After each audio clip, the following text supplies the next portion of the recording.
Sugeng Enjang pinanggihan malih kaliyan kula Yusuf Marketing Jawi. Wonten enjang menika dalem badhe mbahas babagan perkawis logo. Menapa ingkang dipun maksud kaliyan logo?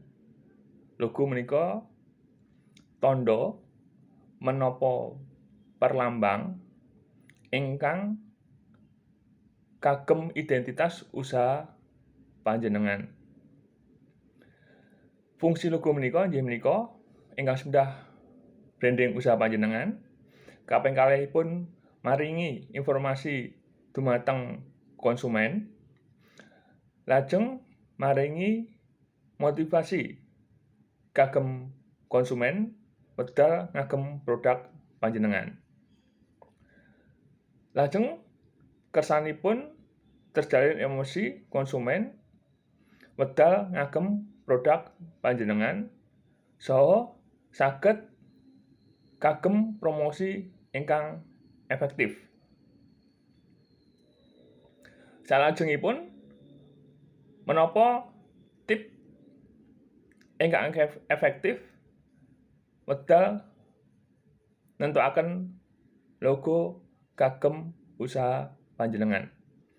Ingkang sepindah inggih menika sederhana. Dados logo menika kedah sederhana, kesane gampil dipun kenal kalian konsumen. Kaping kalih unik.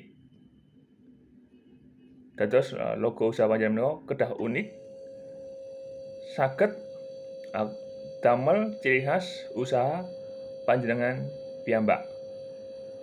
Salajengipun logo panjenengan menika mudah diingat kalian konsumen.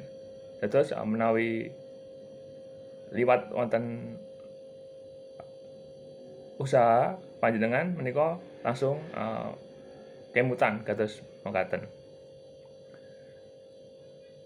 Cekap semanten babagan perkawis logo wonten enjang menika, mugi-mugi migunani tumrap usaha panjenengan.